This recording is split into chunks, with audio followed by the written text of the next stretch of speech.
Hello friends, welcome back to our classes.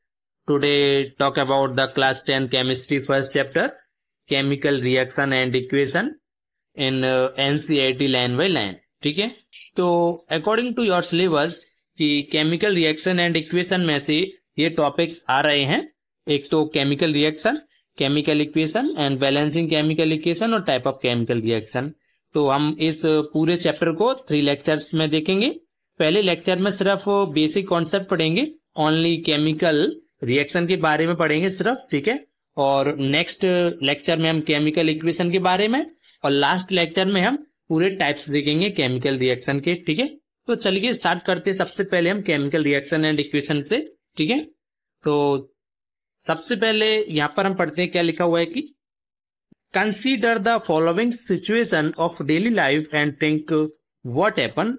तो consider the following situation of daily life, नीचे दिए गए हैं जो कुछ, तो इन सिचुएशन को हम अपने डेली लाइफ में सोचते हैं कि व्हाट हैपन्स व्हेन, क्या होता है जब milk is left at room temperature during the summer. जब गर्मियों के दिनों में हम दूध को रूम टेम्परेचर पर छोड़ देते हैं. एंड नेक्स्ट है an iron tawa pan nail is left exposed to humid atmosphere. और जब क्या होता है जब जो आयरन है, तवा है, पेन है, नेल है, जो भी आयरन के सामान है वो एटमोस्फियर पर छोड़ देते हैं, जब उसमें जंग लगी जाती है, वो कैसे लग जाती है. ये कुछ सिचुएशन है, इसको हम अपने डेली लाइफ में देखते रहते हैं. ग्रेप गेट फर्मेंटेड, की जो अंगूर हैं वो कैसे खट्टे होते हैं. एंड फूड इज कुक्ड, खाना पकता है. Food gets digest in our body, तो जो भोजन है तो अपने शरीर के अंदर वो कैसे पचता है. एंड बी रेस्पायर, तो हम सांस कैसे लेते हैं. ये सब कुछ गतिविधियां या रिएक्शन होती रहती हैं जो अपने डेली लाइफ में देखते रहते हैं, सोचते रहते हैं कि ये कैसे हो रहा है, क्यों हो रहा है, ठीक है. And in all the above situation, ये सभी सिचुएशनों के बारे में अब हम यहाँ पर जानने वाले हैं. The nature and the identity of the initial substance एवं द समवॉट द चेंज. तो यही कुछ जो नेचुरल के अंदर नेचुरल और जो आइडेंटिटी है, जो इनिशियल सबस्टेंस है, क्या कुछ चेंज होता रहता है, हम देखते रहते हैं नेचुरल में, ठीक है. So we have already learn about the physical change and chemical change of matter in our previous classes. तो हम ऑलरेडी जानते हैं physical change and chemical change के बारे में, ठीक है, इन प्रीवियस क्लासेस में, यानी कि 8th 9th क्लास में हमने फिजिकल चेंज केमिकल चेंज के बारे में हमें पता है ऑलरेडी. नहीं पता है तो आपको जरूर पता होना चाहिए, ठीक है. ये कुछ अपने नेचुरल के बारे में है. And when ever a chemical change occurs, तो जब भी जो भी केमिकल चेंज होता है या केमिकल रिएक्शन होती है, we can say that a chemical reaction has taken place. तो हम कह सकते हैं कि ये केमिकल रिएक्शन है. तो you may perhaps be wondering as to what is actually meant by a chemical reaction. तो आप कह सकते हैं या सोच सकते हैं कि केमिकल रिएक्शन क्या मीन है, इसका वास्तविक मीन क्या है केमिकल रिएक्शन का. What is the actual meant by the chemical reaction, ठीक है. तो and how do we come to know that a chemical reaction has take place, और हम इसके बारे में कैसे जान सकते हैं. Let us perform some activities to find the answer to this question. चलिए तो अब इन्हीं हम क्वेश्चनों के जो आंसरों के जवाब देखते हैं इन एक्टिविटीज के अंदर. Let us perform some activities to find the answer to this question. तो चलिए हम अपने सवालों के जवाब इन एक्टिविटियों से देखते हैं. तो सबसे पहले हम एक्टिविटी 1.1 को देखते हैं, ठीक है.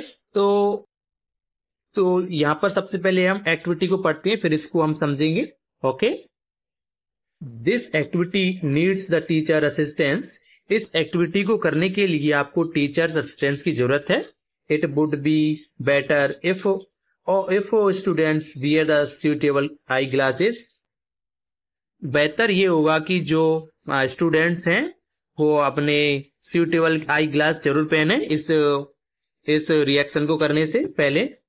Clean a magnesium ribbon about 3-4 centimetre long by ribbon it with sand paper.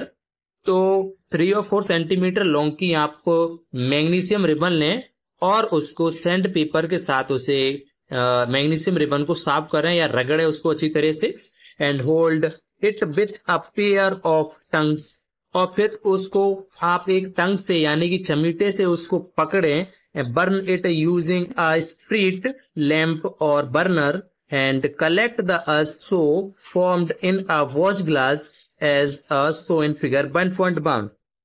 1.1 lamp और बर्नर की सहायता से आप उस लैंप और बर्नर की सहायता से आप उसकी यूज कर उसको जलाए मैग्नीशियम रिबन को, ठीक है।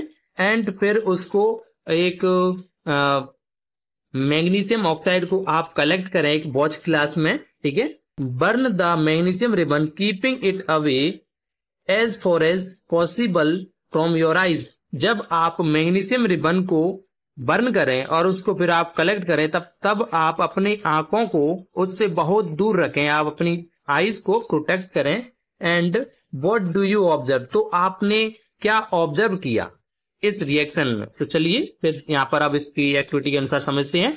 आई होप आपको ये एक्टिविटी अच्छी तरीके से समझ में आई होगी। ये एक्टिविटी क्या कही है इस एक्टिविटी में, तो ये फिगर है अपना 1.1।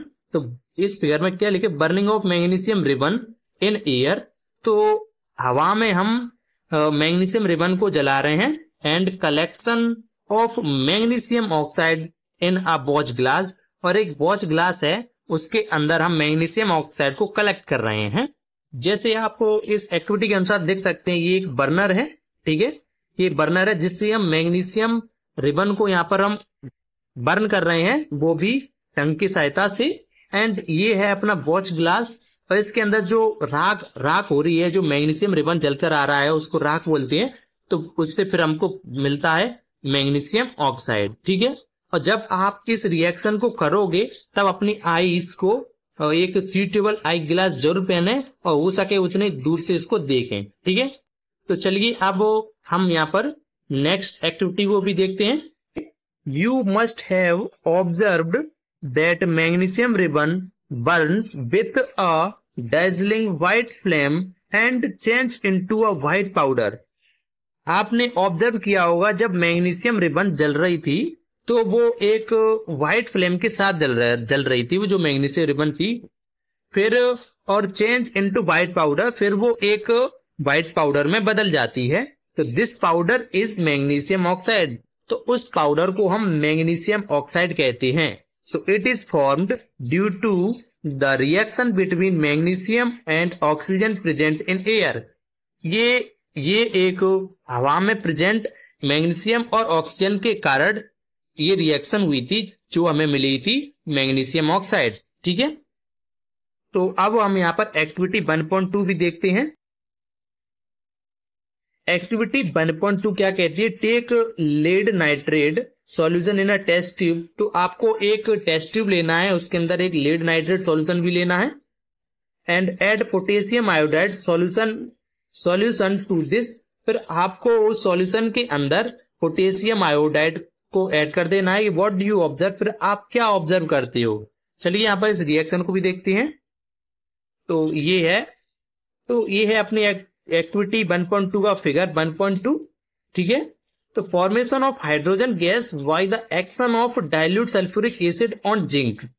जिंक पर जब डाइल्यूट सल्फ्यूरिक एसिड की रिएक्शन होती है तो आपको हाइड्रोजन गैस फॉर्मेशन होता है, ठीक है।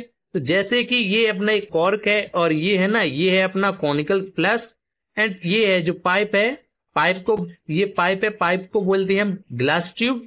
एंड मेन पॉइंट, सबसे मेन बात, ये है अपना डाइल्यूट सल्फ्यूरिक एसिड, और जो पार्ट्स हैं वो है जिंक ग्रेन्युल्स, यानी कि जो पार्ट्स हैं वो जिंक के हैं। फिर जो रिएक्शन फॉर्मेशन होती है तो फिर हमको हाइड्रोजन गैस मिलती है, ठीक है। अब देखते हैं हम यहाँ पर एक्टिविटी 1.3। अब आगे पढ़ते हैं एक्टिविटी 1.3 कि एक्टिविटी 1.3 में क्या हो रहा है कि आपको take a few zinc granules in a conical flask और अ टेस्ट ट्यूब। तो आपको एक कॉनिकल फ्लक्स या फिर आपको एक टेस्ट ट्यूब में आपको कुछ जिंक के पार्टिकल्स लेने हैं या ग्रेन्युल्स लेने हैं। फिर है ऐड डाइल्यूट हाइड्रोक्लोरिक एसिड और सल्फ्यूरिक एसिड टू दिस। फिर आपको डाइल्यूट हाइड्रोक्लोरिक एसिड और सल्फ्यूरिक एसिड को ऐड करना है and handle the acid with care. आपको उसको सावधानी पूर्वक करना है इस एक्टिविटी को। Do you observe anything happening around the zinc granules? फिर क्या आप ऑब्जर्व करते हैं इस जिंक ग्रेन्युअल जिंक पार्टिकल्स के आसपास के कुछ परिवर्तन हो रहा है, कुछ हुआ? तो टच द कॉनिकल फ्लक्स और टेस्ट ट्यूब। फिर आप टेस्ट ट्यूब या फिर कॉनिकल फ्लक्स को आप छू सकते हैं, टच कर सकते हैं। फिर आप is there any change in its temperature? फिर आप बता सकते हैं कि इसके अंदर क्या तापमान में कुछ चेंज हुआ, क्या कुछ बदला हुआ टेम्परेचर का? अब आगे क्या लिखा हुआ है? फ्रॉम द एबव 3 एक्टिविटीज, तो हमने इन तीनों एक्टिविटियों से we can say that any of the following observation helps us to determine whether a chemical reaction has take place. तो हम कह सकते हैं कि जो हमने केमिकल रिएक्शन में हमने जो ऑब्जर्वेशन किया है, डिटरमाइन किया है, तो हम यहाँ पर पता लगा सकते हैं कि इसके अंदर केमिकल रिएक्शन हुआ है या नहीं।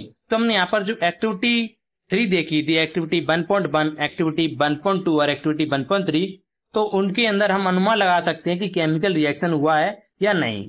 इन 4 चीजों से हम यहाँ पर ऑब्जर्वेशन कर सकते हैं कि केमिकल रिएक्शन हुई है या नहीं। अगर केमिकल रिएक्शन हुई होगी तो उसको स्टेट चेंज हुआ होगा, या कलर या गैस एवोल्यूशन ऑफ गैस हुई होगी, या चेंज इन टेम्परेचर हुआ होगा। तो अपनी एक्टिविटी 1.2 और एक्टिविटी 1.3 के अंदर अपना टेम्परेचर चेंज हुआ था। जो ये रिएक्शन, अब जो हमने एक्टिविटी पढ़ी थी या इस रिएक्शन होगी, तो इसके अंदर टेम्परेचर चेंज हुआ था। और एक्टिविटी 1.1 के अंदर स्टेट चेंज हुआ था, ठीक है। और फिर आगे क्या लिखा है कि as we observe the change around us. फिर हम अपने आसपास देख सकते हैं कि क्या चेंज हुआ है। We can see that there is a large variety of chemical reaction taking place around. और हम देख सकते हैं कि कई प्रकार के हमारे आसपास बहुत प्रकार की वेराइटी केमिकल रिएक्शन हो रही है। हमारे आसपास हम देख सकते हैं बहुत सारी प्रकार की केमिकल रिएक्शन हो रही हैं। We will study about the various types of chemical reaction and their symbolic representation in this chapter. और हम इस चैप्टर के अंदर टाइप ऑफ केमिकल रिएक्शन और सिंबॉलिक रिप्रेजेंटेशन के बारे में हम पढ़ेंगे इस चैप्टर के अंदर, ठीक है। तो चलिए यहाँ पर अब हमारा ये लेक्चर नंबर 1 कंप्लीट होता है। अब हम लेक्चर नंबर 2 के अंदर इस टॉपिक को यहां से स्टार्ट करेंगे, ठीक है। केमिकल इक्वेशन एंड यहां से स्टार्ट करेंगे। तो चलिए तब तक के लिए आप